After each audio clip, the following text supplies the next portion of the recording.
Bonjour, Monsieur le Président, et merci d'avoir accepté cet entretien quelques jours après le retrait des États de l'AES de la CEDEAO. Au cours de cet échange, nous allons évoquer certes la sortie du Mali, du Burkina Faso et du Niger de la CEDEAO, mais également nous allons aborder quelques sujets de l'actualité aussi bien au plan national qu'international. Et pour entamer cet entretien exclusif, cette première question, Monsieur le Président, le Burkina Faso, le Mali et le Niger ont pris le 28 janvier 2024 la décision historique de quitter la CEDEAO. Monsieur le Président, comment en sommes-nous arrivés à cette rupture avec notre désormais ancienne communauté? Bonjour, Monsieur Abdoulaye. Merci de l'opportunité, une fois de plus, pour nous de nous adresser au peuple, non seulement nigérien, mais également au peuple de l'Alliance des États du Sahel et aux Africains de façon générale.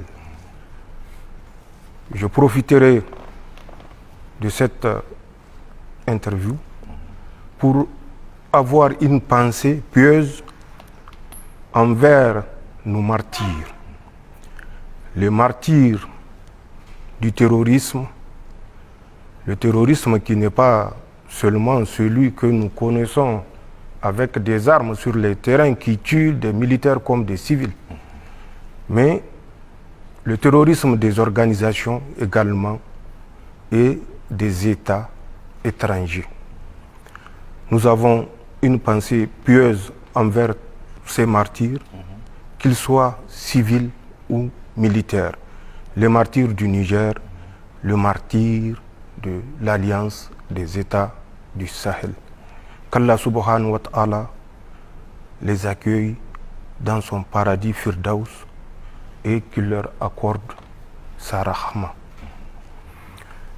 Pour répondre à votre question, il est important de rappeler, car comme dit le Coran, le rappel sauve l'âme. C'est quoi la CEDEAO? Ou c'était quoi la CEDEAO? Parce que pour nous, à partir d'une certaine date, la CEDEAO avait cessé d'exister. Malheureusement, peut-être que c'est la prise de conscience qui avait manqué pour faire face à l'évidence et prendre les décisions qui s'imposent ou qui s'imposaient. Nous avons quitté la CEDEAO parce que la CEDEAO, ou la CEDEAO entre parenthèses, n'était plus la CEDEAO des pères fondateurs. Je profiterai d'abord pour faire un rappel historique. Comme je l'ai dit, le rappel sauve. Créé le 28 mai 1975, j'ai dit bien le 28 mai 1975, oui. La CEDEAO avait des objectifs purement économiques et pour la prospérité des peuples.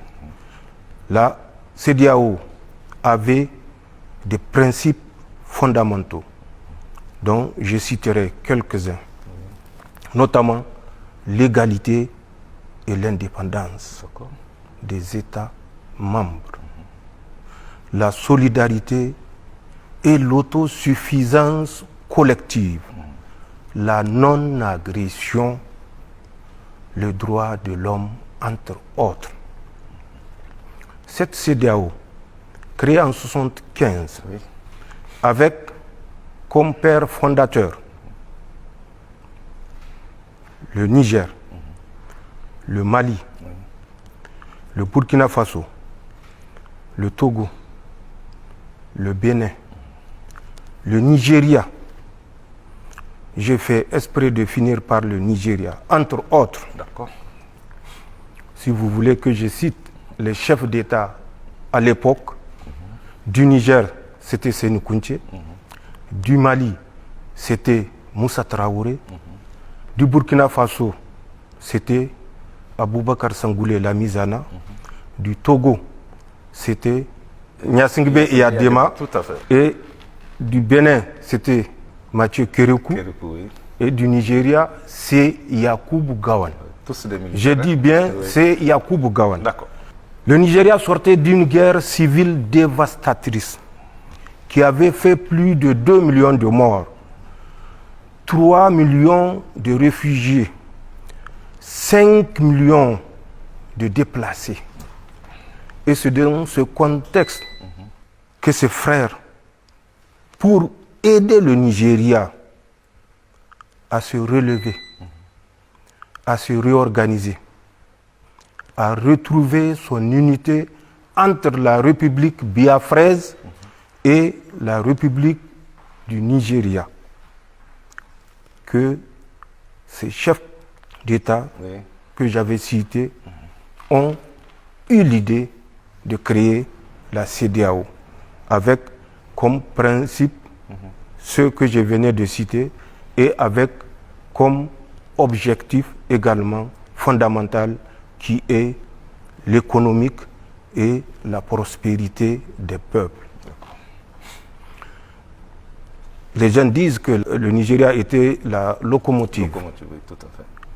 Le Nigeria n'était pas la locomotive de la CEDEAO à la création, puisque je viens de vous faire un peu le point de ce qu'était le Nigeria à la sortie de la guerre civile, 4 ans après la fin de la guerre civile catastrophique.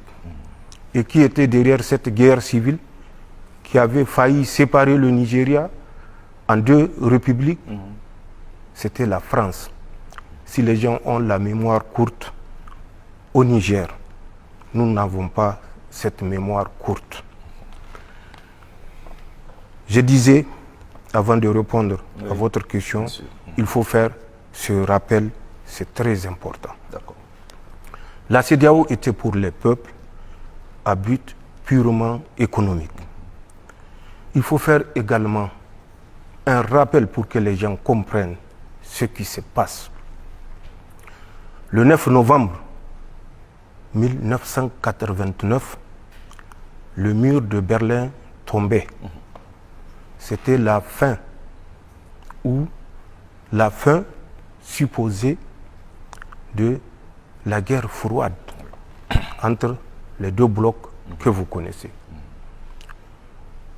7 ou 8 mois après la chute du mur de Berlin, rappelez-vous de la rencontre de la Bolle, ce qu'on a appelé le fameux discours de la Bolle.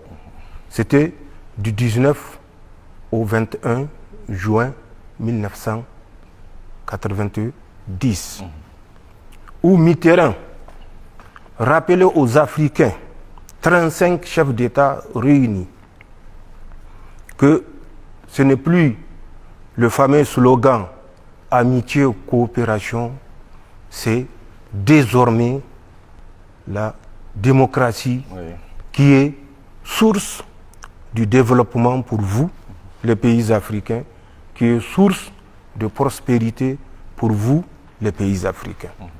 Mais si Mitterrand avait fait cette annonce, c'est parce que Mitterrand, à l'époque, avait cru avoir trouvé de nouveaux partenaires à travers les pays de l'Est libérés, ou supposés être libérés. Le discours de la Bolle, nous le connaissons, mais peut-être beaucoup ne connaissent pas ce qui se cachait derrière. Le discours de la Bolle n'avait nullement l'objectif de faire le bonheur ou la prospérité des Africains.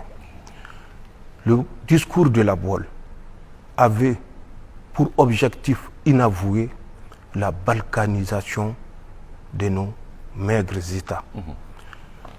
Il avait pour objectif de ressusciter les instincts que les supposées dictatures ont su contenir bon gré, mal gré. Et c'était l'objectif. Amener les États africains, à ce qu'on avait appelé le multipartisme. Et vous vous rappelez, du 19 au 21 juin 1990, le discours de la Baule devant 35 chefs d'État. Oui.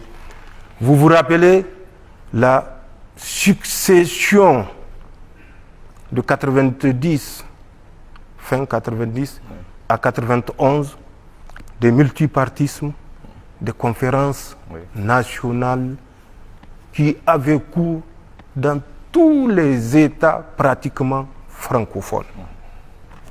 Nous nous sommes retrouvés avec des pays à moins de 10 millions d'habitants, mais avec plus de 200 partis. C'était l'objectif inavoué, fragiliser nos États. Cet objectif, Dieu merci, n'a pas été atteint. Les États, c'est vrai, malgré les multipartismes ou les partis nombreux, 100 à 200, ont su garder un certain équilibre, mais dans la misère et la paupérisation la plus totale. Nous étions dans ce contexte quand l'objectif non atteint, rappelez-vous, en 1994, tous les pays utilisateurs du franc CFA se sont retrouvés avec 100% de dévaluation. C'est des événements, c'est des faits qu'il faut mettre en commun pour comprendre l'évolution de ce que nous vivons aujourd'hui. Donc par rapport à ça, j'ai pensé faire le rappel, remettre les choses dans leur contexte. Pour revenir à votre question, le 26 juillet, nous avons mis fin au régime qui exécutait à la lettre les vœux du maître. Nous avons dit que nous avons suffisamment fait pour le maître. Il est temps que nous fassions pour le bien de nos peuples. La France, toujours à son habitude, avait utilisé des pays africains, précisément certains pays de la CEDEAO, pour initier une agression, une guerre, pour soi-disant rétablir Bazoum au pouvoir. Les conséquences de ces actions sont connues. C'était le 30 juillet, la rencontre d'Abuja, où il a été décidé, 4 jours après le coup d'État, sans consultation aucune et contrairement aux règles de la CEDEAO, il a été question de mettre un embargo total au peuple nigérien. L'embargo, nous le connaissons, nous connaissons les conséquences, non pas que pour le peuple nigérien, mais pour l'ensemble des peuples de la CEDEAO, même si les gens ne veulent pas reconnaître cette évidence. Nous avons passé par toutes les phases pour que l'embargo soit levé, pour renouer le dialogue qui devait être la première étape qui correspond à l'un des principes de la CEDEAO.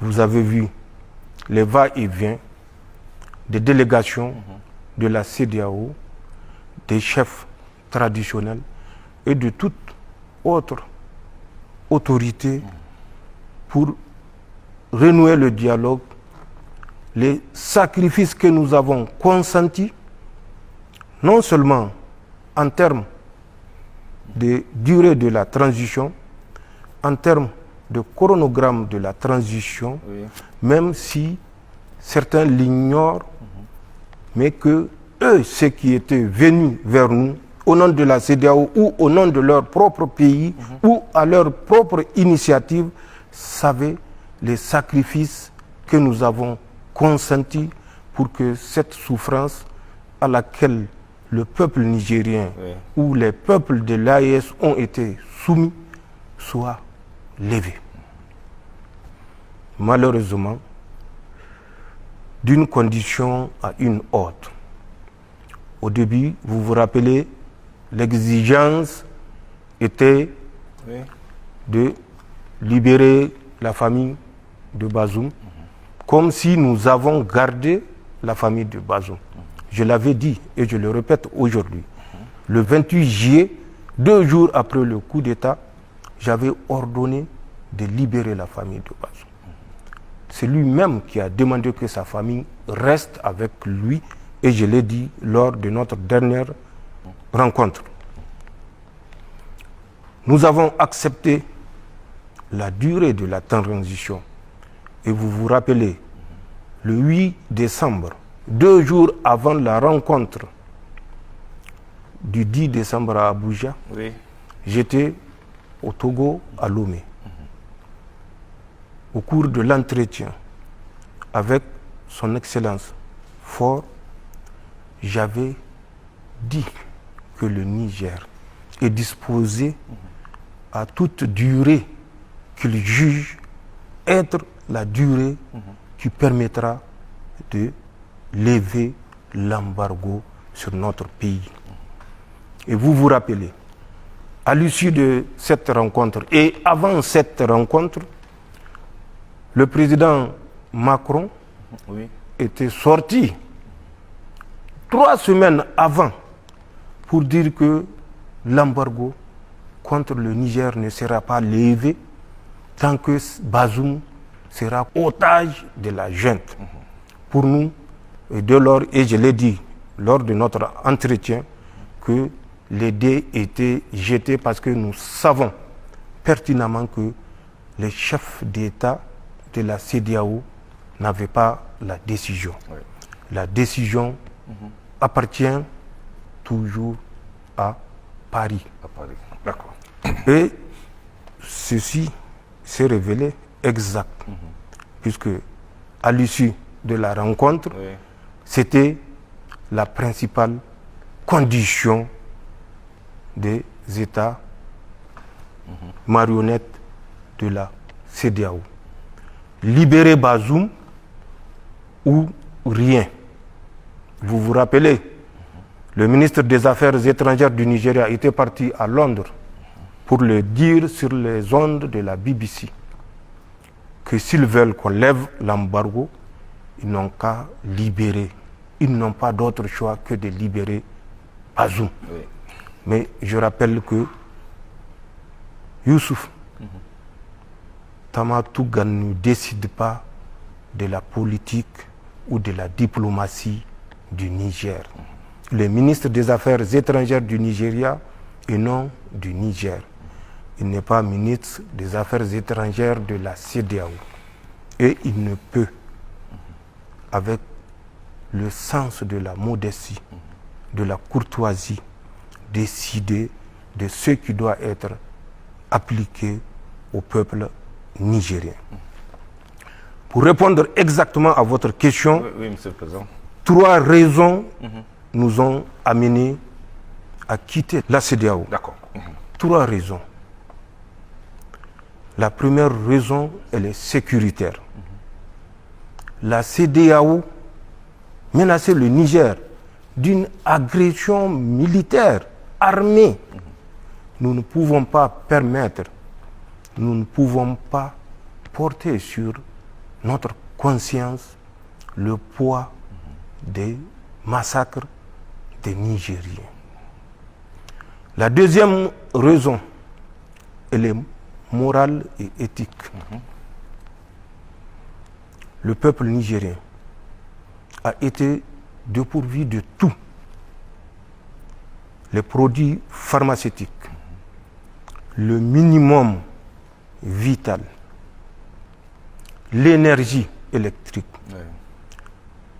saurions-nous continuer à accepter que des Nigériens meurent parce que nous sommes dans une organisation qui ne correspond plus à la réalité depuis 1991, quand on avait introduit un chapitre, le 6 juillet exactement, qu'ils ont appelé la déclaration des principes politiques. Devons-nous permettre que des Nigériens continuent à mourir pour permettre à certains individus d'assouvir leur volonté ou leur calcul ou leur dessein politique? Non. Donc, c'est cette deuxième raison éthique et morale qui nous a conduit à ce que nous avons fait dans le cadre de l'AES. Et la troisième et dernière raison est d'ordre économique, puisque c'était la volonté des pères fondateurs. Qu'aurions-nous gagné en restant dans une CEDEAO où nous sommes sous embargo total, embargo économique qui est l'objectif initial de la CEDEAO, embargo monétaire où nos dépôts à la BCEAO sont confisqués en 2023. Pourrions-nous continuer à rester dans cette organisation? Nous avons décidé, il est temps de sortir de cette organisation de laquelle les États auraient dû sortir de 1991 au lendemain du discours de la Baule, parce que c'est à partir de là que la France avait pris le contrôle de notre organisation et qui ne répondait plus à l'esprit initial ayant conduit à la création de la CEDEAO le 28 mai 1975. Voilà les trois raisons fondamentales qui nous ont conduit, le pays membre de l'AES, le Burkina Faso, le Mali et le Niger, à sortir de cette organisation pour tracer notre voie et tracer notre destin ensemble avec nos peuples et les Africains et partenaires sincères. D'accord. Monsieur le Président, en quittant la CEDEAO, nos pays ont certainement anticipé les conséquences de cette décision, conséquences en termes de libre circulation des biens et des personnes, en termes de séjour de nos compatriotes de l'espace CEDEAO, en termes enfin économiques et politiques. Que pouvons-nous retenir? Vous savez, je l'ai dit, la CEDEAO a été créée le 28 mai 1975. Oui. Nos États étaient-ils indépendants le 28 mai 1975 ou avant? Nos peuples existaient-ils ou avaient-ils commencé à exister avant 1975, oui ou non? Des millénaires. En termes de circulation des personnes, rappelez-vous, la majorité des États de la CEDEAO ont acquis leur indépendance en 1960. Oui. Mais de 1960 déjà à 1975, il y avait au moins 15 ans à prendre juste ce petit laps de temps. 15 ans que ces populations-là cohabitaient. Mais avant les indépendances, puisque les indépendances étaient les conséquences de la colonisation, avant la colonisation, les peuples africains vivaient ensemble. Pour prendre l'exemple du Nigeria, de Bornou jusqu'à Kébi, c'était les mêmes familles. Même ceux qui sont du sud, qui pensent être venus d'ailleurs, étaient au Niger il y a plus de 2000 ans. Il y a des traces. Donc, c'est des peuples qui ont toujours évolué sans tenir compte des frontières, puisqu'il n'y avait pas de frontières. Sachez que avant la pénétration coloniale, nous avons cessé même le mode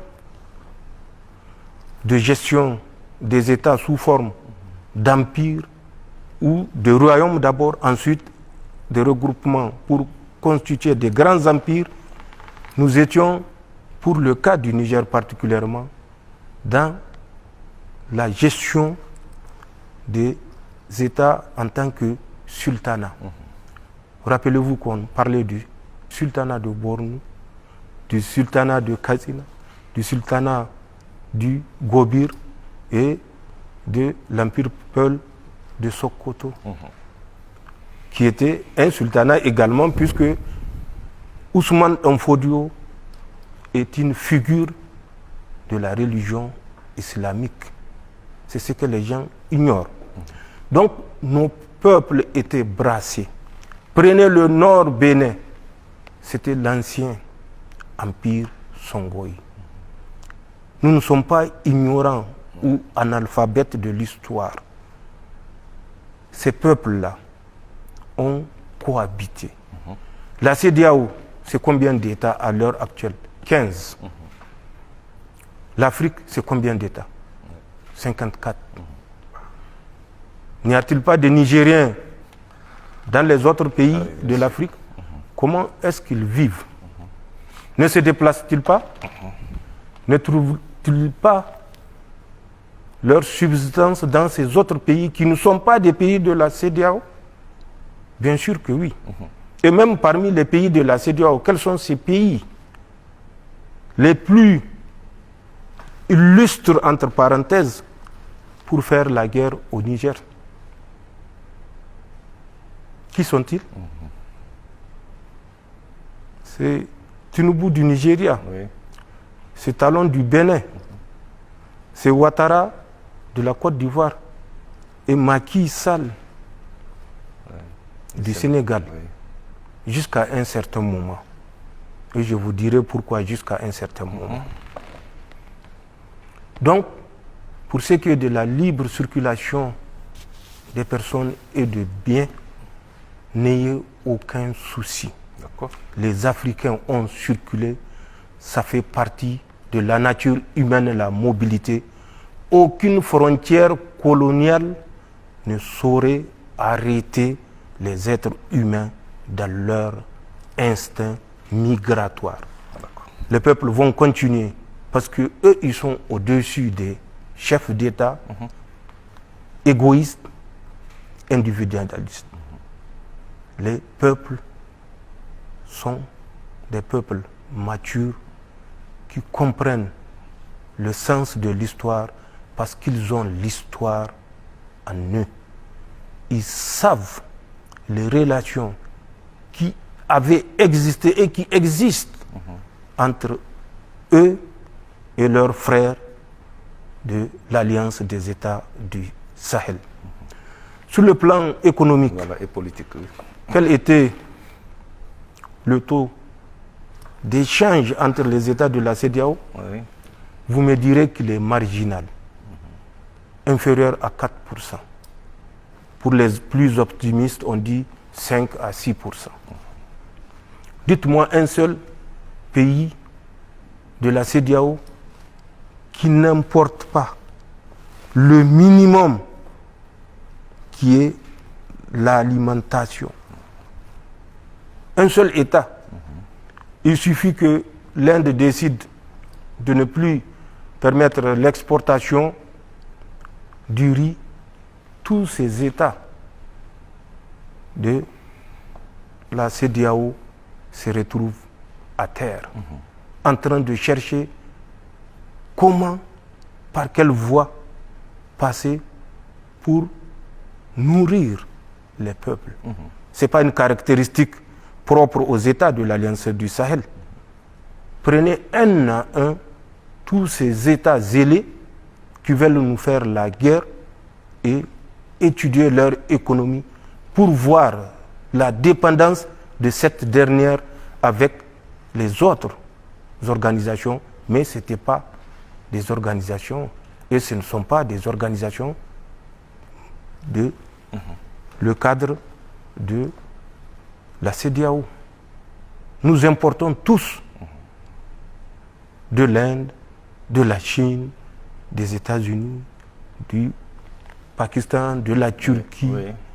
Tous les biens, de façon générale, nous importons au sein des pays, non pas de la CEDEAO, mais d'autres structures. Puisque ce que je dis, le monde est un village planétaire. Ceci est une évidence que les pays de la CEDEAO le reconnaissent ou non. Pour ce qui est du domaine politique, Oui. rassurez-vous que à travers l'Alliance des États du Sahel, que les gens semblent mépriser, ridiculiser, jusqu'à considérer que c'est une alliance fantôme. Mais comment est-ce qu'ils ont su que c'est une alliance fantôme? Oui. S'ils ne l'avaient pas vu, c'est une alliance, elle est physique. Et le physique, le réel, ne saurait être fantôme. D'accord. Ce sont les fantômes qui voient les fantômes. D'accord. Les humains voient les humains. Les humains peuvent à la limite voir les fantômes, mais ça, c'est Dieu qui décide. D'accord.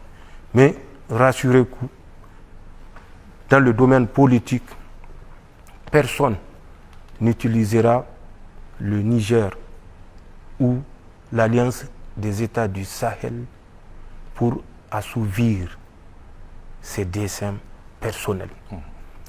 Rassurez-vous, si nous pouvons avoir une assise populaire à travers la martyrisation du peuple nigérien. Mais martyriser le peuple nigérien, c'est martyriser le peuple frère du Nigeria. Et je reste convaincu que le peuple frère du Nigeria ne laissera pas passer. Talon veut avoir un deuxième ou troisième mandat à travers sa rigueur ou son zèle vis-à-vis de l'AES ou du Niger, particulièrement en fermant la frontière sous l'injonction du maître. Mais Talon, qu'il se détrompe. S'il doit servir le peuple béninois, qu'il le serve.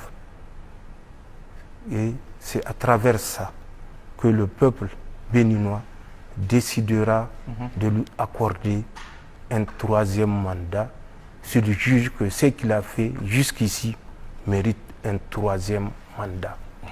Ouattara veut passer la main ou faire un quatrième mandat. À travers ça, il faut qu'il prouve au maître qu'il est digne de confiance. Le Niger est un pays indépendant. Le Niger, c'est un pays des royaumes, d'empires et de sultanats, je l'ai dit, il y a des milliers d'années. Ce n'est pas à travers le Niger que les gens vont assouvir leur destin politique. Macky Sall voulait un troisième mandat. Le peuple sénégalais avait montré une fois de plus sa maturité politique pour dire qu'il n'y aura pas de troisième mandat. Nous n'avons pas la mémoire courte. Même si nous ne sommes pas au Sénégal, nous suivons l'évolution. Face à l'évidence, Macky Sall a abandonné cette velléité de s'octroyer un troisième mandat et à contre-cœur permis que les listes soient ouvertes, permis que des candidats soient retenus et fixer les élections pour quand? Vous vous rappelez la date? Tout à fait. 25. Voilà. Et vous vous rappelez la sortie il y a moins d'une semaine? Et qu'est-ce qu'il a amené? Le report. Où en sommes-nous? Voilà. Mais entre-temps, il avait adouci ses positions quand les perspectives pouvant conduire au troisième mandat se sont évanouies à travers la mobilisation du peuple sénégalais. Donc, rassurez-vous que les pays de l'Alliance des États du Sahel savent quelles sont leurs priorités, et c'est des priorités pour les biens de leur peuple, sans calcul, sans velléité quelconque d'abuser ou de profiter de l'adhésion des peuples. Voilà ce que je peux vous répondre par rapport à cette libre circulation des personnes et des biens, par rapport au caractère économique et politique. Monsieur le Président, enfin sur le sujet de la CEDEAO, maintenant que nous avons quitté cette organisation, quelles perspectives s'offrent vraiment à nous?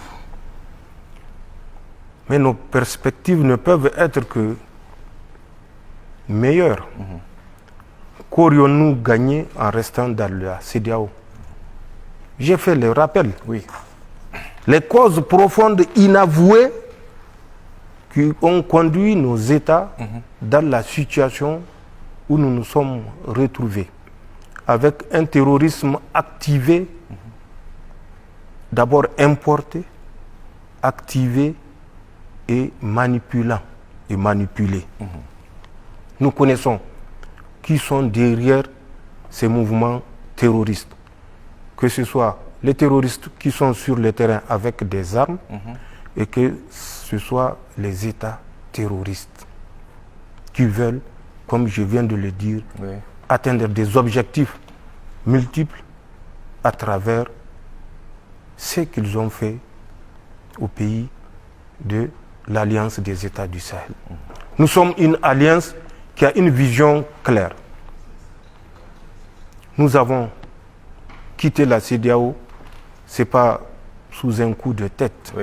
Nous avons quitté la CEDEAO pour renforcer cette alliance parce que nous avons une vision claire de ce qui peut conduire nos peuples vers la prospérité à laquelle ils ont toujours espéré que les leaders les conduisent. L'AES, l'Alliance des États du Sahel, avait pour objectif initial, et elle l'a toujours, et elle est en train d'engranger des succès, ramener la sécurité dans notre espace troublé, troublé pour que nos richesses soient pillées. Inch'Allah, nous allons réussir cette première phase et nous sommes sur le point de la réussir. Chacun peut apprécier les résultats obtenus. Le deuxième point serait, et nous sommes là-dessus, la bonne gouvernance. À travers tous les États, vous avez constaté que le cheval de bataille que nous avons enfourché, c'est celui de la bonne gouvernance. Les ressources des pays de l'Alliance des États du Sahel profiteront au peuple des États de l'Alliance du Sahel.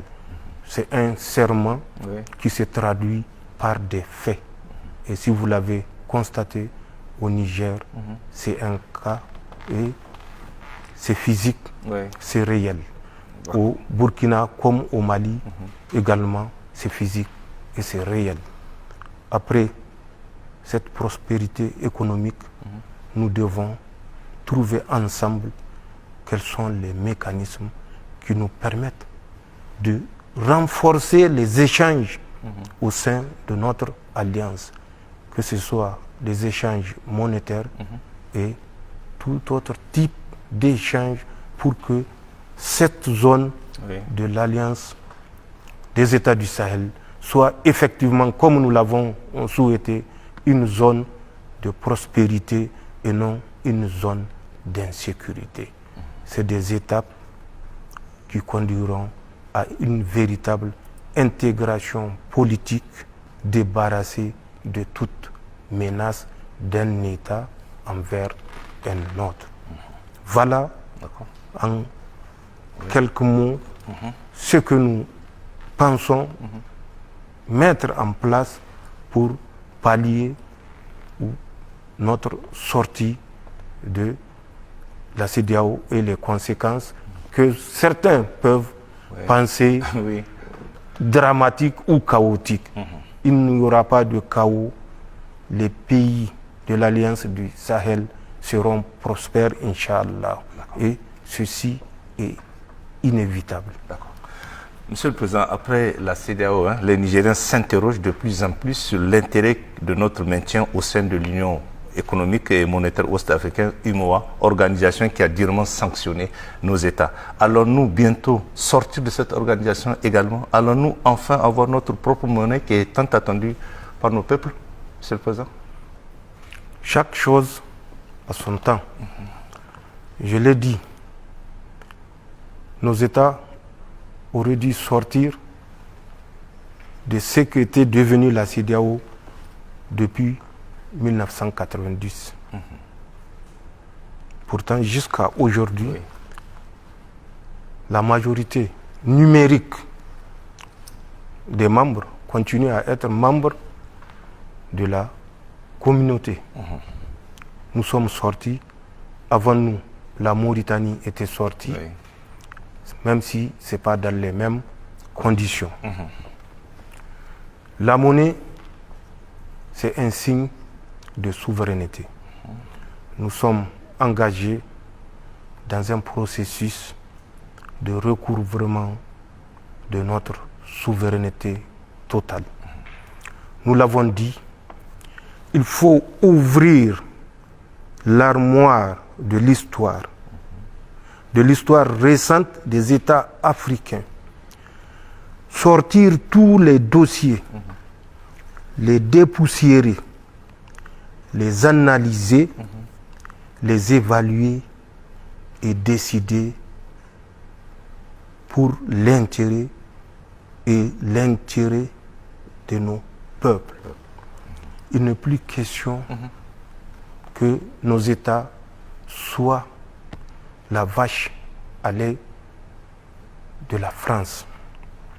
La France nous a spolié plus de 107 ans. La France doit payer cash les dettes de 65 ans de pillage systématique de nos ressources. Et les 42 ans, nous trouverons un échéancier pour qu'on soit quitte avec la France. La monnaie est une étape de sortie de cette colonisation.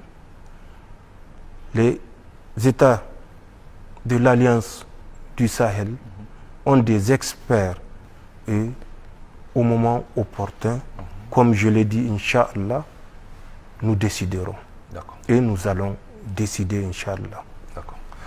Monsieur le Président, deux sujets d'actualité nationale intéressent principalement les Nigériens. Commençons par la première. À la mi-janvier, le Premier ministre Lamine Zen a effectué une série de missions qui l'ont conduit notamment en Russie, en Iran et tout dernièrement en Turquie. Quels sont les sens et les retombées de cette mission?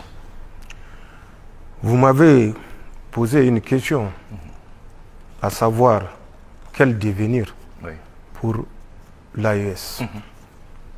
Quel devenir particulièrement pour le Niger? Eh bien, ça fait partie des solutions pour le devenir de l'AES. Nous avons compris où se trouve le problème. Nous avons décidé de résoudre le problème. On nous a fait toujours comprendre que certains États sont barbares, arriérés et attardés. De ces États, nous ne devons rien attendre. Mais nous ne sommes pas, comme je l'ai dit, des analphabètes de l'histoire. Nous connaissons notre histoire, nous connaissons l'histoire des autres. La France avait cessé d'être un royaume en quelle année? 1789. 1789. C'est ça. En ce temps, le dernier sultanat du Niger était en déclin. Nous avons passé par d'autres étapes et nous étions dans la phase des sultanats au moment où les Français faisaient leur révolution. L'empire du Songhai, connu à travers la dynastie des Dia, la dynastie des Soni, la dynastie des Askia, avait cessé d'exister en tant qu'empire prospère en 1591. Le sultanat du Bornou avait cessé d'exister en tant que sultanat influent qui couvrait la presque totalité du territoire aujourd'hui qu'on appelle le Niger, vers 1774. Ce n'est pas encore la Révolution française. Oui, tout à fait. Donc, nous connaissons l'histoire. Nous ne sommes pas analphabètes. Le Niger décidera en toute souveraineté de lier des alliances en fonction de ses intérêts et des intérêts du peuple nigérien, des peuples de l'AES de façon globale. Et pour cela, personne ne nous dira vers qui nous devons ou non aller. Oui. Nos orientations ne respecteront que l'intérêt national, l'intérêt des peuples et non la volonté d'un maître ou d'un supposé maître. Le Niger rétablira ces relations qui sont anciennes avec la Russie, avec l'Iran, avec la Turquie, avec tous les États qui respectent notre dignité et notre souveraineté. Nous ne sommes les tapettes de personne et nous ne serons les tapettes de personne. Personne ne nous dictera vers qui nous devons aller ou pas. Nos intérêts font partie des solutions à notre sortie de la CEDEAO. Parce que nos intérêts ont cessé d'être pris en compte au sein de la CEDEAO. Nous avons quitté la CEDEAO. Nous serons prêts à nouer les relations avec tout pays qui respecte notre souveraineté, notre indépendance, qui n'est plus théorique, qui n'est plus que sur papier, une relation, une coopération d'intérêt entre les États, mais dans le respect mutuel, contrairement à ce que les Français veulent nous imposer. Et imaginez, en août 2023, pour vous donner une idée du mépris que la France ou les autorités françaises ont pour le Niger, en août 2023, lorsque nous étions dans les moments les plus tendus, un pays de l'Union européenne avait proposé par visioconférence des pays membres de cette union une sortie de crise avec le Niger, un apaisement avec le Niger, et proposer d'aller vers le Niger au lieu de s'installer dans une situation, dans une position conflictuelle, d'aller vers le Niger, les autorités du Niger, les nouvelles autorités, bien sûr, pour essayer de négocier.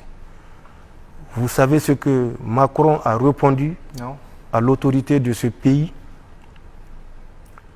Le Niger ne vous appartient pas. Le Niger appartient à la France. Et ce n'est pas à vous de proposer quelque solution que ce soit. Ça s'est passé en août 2023 en visioconférence. Si le pays se reconnaît, il se reconnaît et s'il a le courage, il sortira pour confirmer ce que je viens de vous dire. Le Niger n'appartient pas à ce pays, le Niger appartient à la France. Et ça, c'est Macron qui le dit. C'est Macron, l'ignorant de l'histoire. Oui. Parce qu'ils ne savaient pas qu'au moment où eux, ils faisaient leur révolution, nous avons fini le tour du monde. Le Niger, le territoire qu'on appelle le Niger, avait fini le tour du monde. Et le territoire que eux, ils ont appelé le Niger, avait cessé d'expérimenter toutes les organisations sociales en termes politiques. Et c'est ce pays-là que Macron réclame comme étant la propriété exclusive de la France. C'est dans ce cadre que s'inscrit le déplacement du Premier ministre, montrer que le Niger n'est la propriété de personne. Celui qui pense qu'il a des intérêts à défendre au Niger, qu'il vienne négocier avec nous d'égal à égal dans la dignité. Nous nous rendrons là où les intérêts de notre pays nous conduiront. Ça, c'est fini. Ce que les gens ont pensé ou pensent du Niger est révolu à jamais. C'est un Niger nouveau. C'est un Niger et une alliance des États du Sahel qui a compris les enjeux et qui a compris la voie à suivre avec le soutien du peuple. Et Inch'Allah, avec ce soutien, nous ne faillirons pas. Nous ne trahirons pas. Inch'Allah. D'accord. Et pour finir cet entretien, Monsieur le Président, la deuxième question porte sur les quantités d'or qui sortent illégalement de notre pays. L'on parle notamment de quelques 1400 kg qui seraient sortis du Niger et saisis en Éthiopie. Qu'en est-il exactement, Monsieur le Président? Vous me faites sourire. Le Niger a commencé à exploiter l'or depuis 1984. Vous vous rappelez de la ruée vers l'or de Koma Bangou? Oui, Koma Bangou, exact. Vous vous rappelez de la ruée vers l'or, plus récemment vers le Djado, Tchibarkat, Amazegar, et ici dans l'Anzourou, de l'autre côté, dans le Yaga ou le Diamaré. Le Diamaré, c'est la partie sud de la Sirba qu'on appelle Diamaré de façon générale. D'accord. Presque chaque semaine, c'est une mine qui est découverte. Une mine d'or qui est découverte. Mais en Hausa ou en Germain, on a un dicton qui dit Hankali, Hanjini, komi yawan shi, cikin ciki yake tsayawa, cikin ciki yake karewa. Ine lakalwo telino ama jiriga ku gunda ranu a gaban. Ni bai ga diteli tare. Dan diteli tare haifote. Amba ama jiriga ku gunda ranu a gaban. C'est à ça que les Nigériens doivent penser. Il y a des gens qui ont été modestes, ils ont dit 1578 kilogrammes, plus d'une tonne et demie, saisis en Éthiopie. D'autres ont dit 23 tonnes. 23 tonnes d'or saisis et que c'est le Conseil national pour la sauvegarde de la patrie qui aurait remis toutes ces quantités aux Russes. Nous devons réfléchir avant de donner écho à certains propos.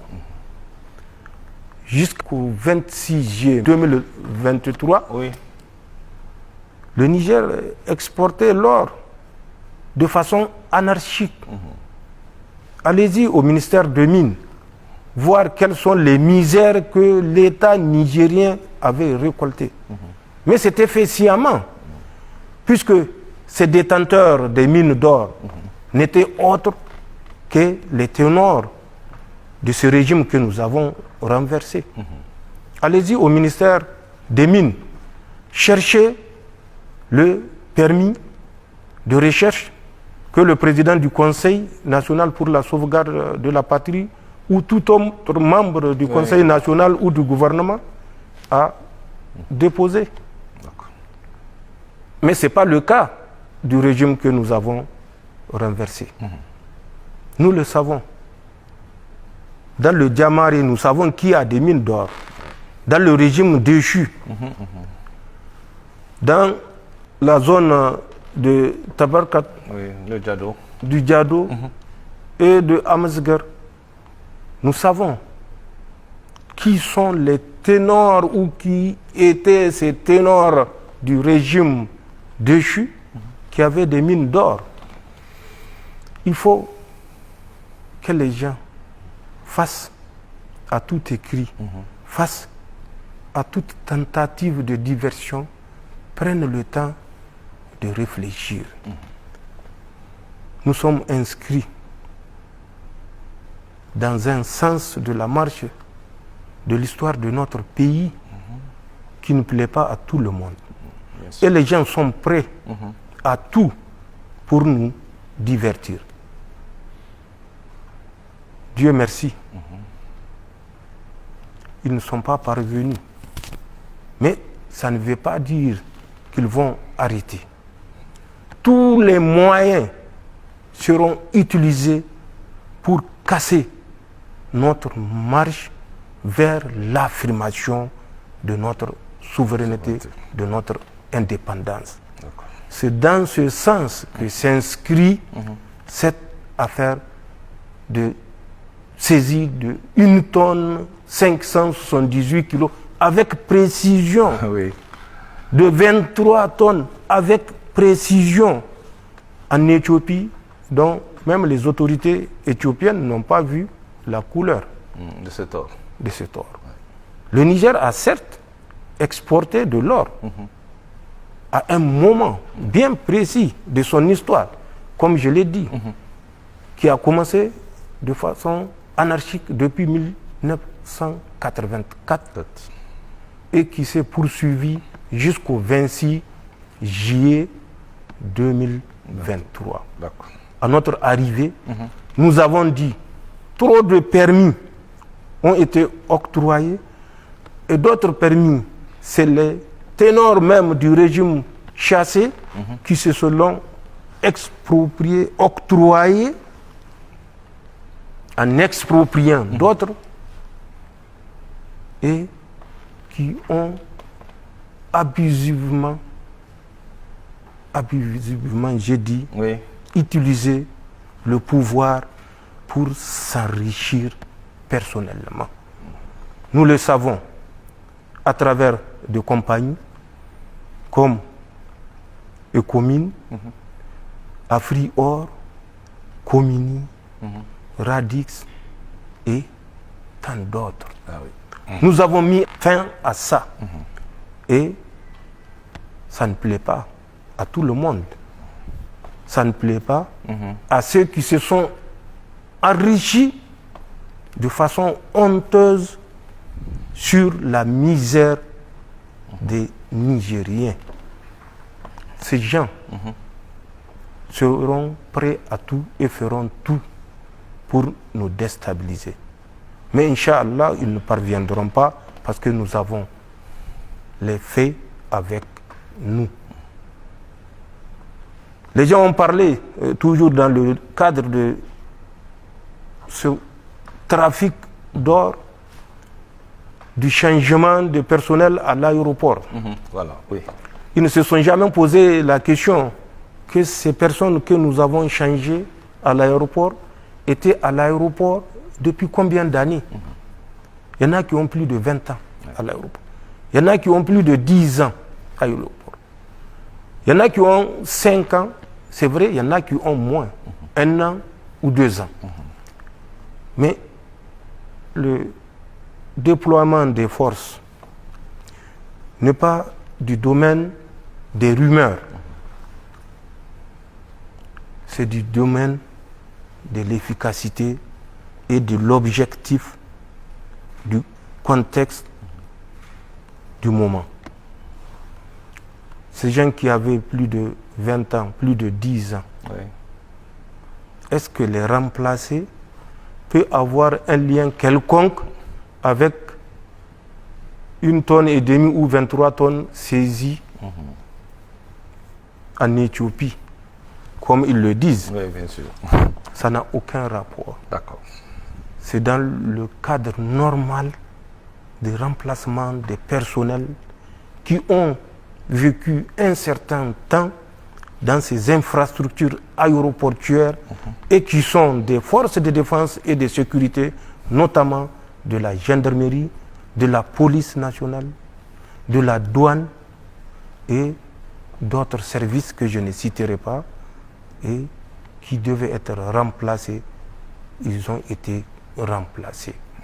Vous avez constaté à l'aéroport international Diori Hamani de Niamey, même si c'est 2 grammes ou 20 grammes ou 5 grammes d'or, ils sont détectés et repris si la procédure d'exportation n'est pas respectée. Et la procédure d'exportation de l'or qui avait cours jusqu'au 26 juillet était certes encadrée, mais encadrée de façon partisane.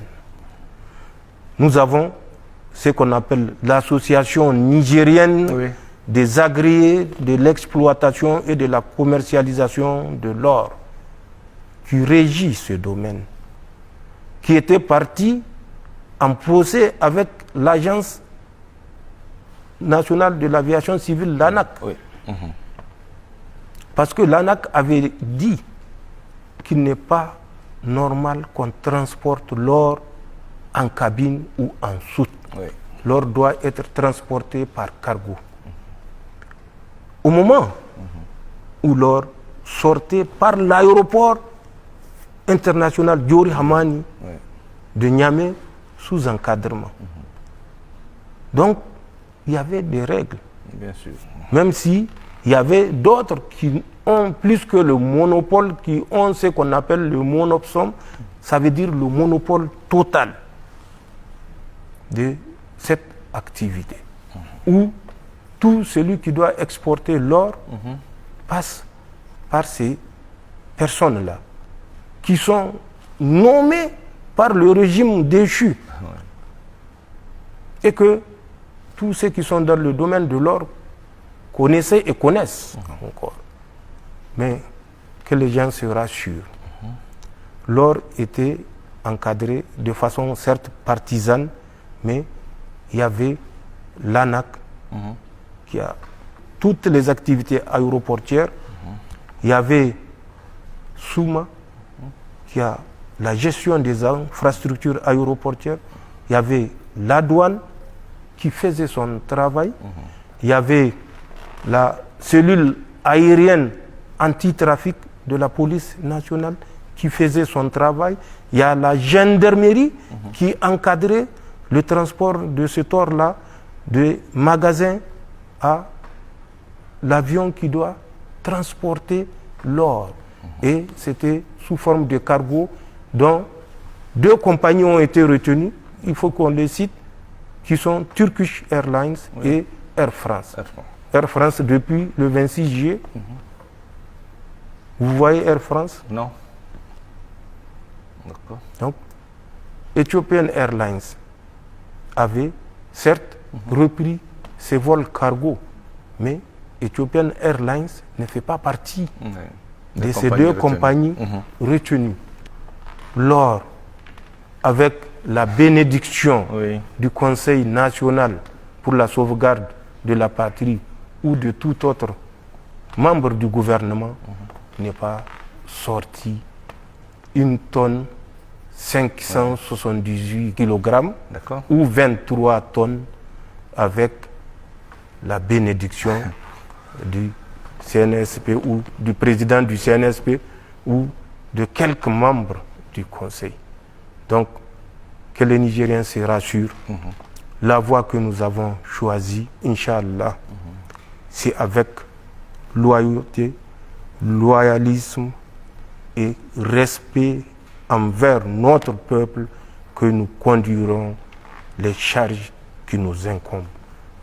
Nous ne sommes pas là pour trahir les aspirations d'un peuple qui nous a fait confiance et qui nous a soutenus malgré l'adversité. Quand ils entendent certaines choses, comme je l'ai dit, c'est une sagesse populaire qu'ils se réfèrent à cette sagesse populaire pour poser les bonnes questions. Qui se cache derrière ce masque apparent? D'accord. Oui.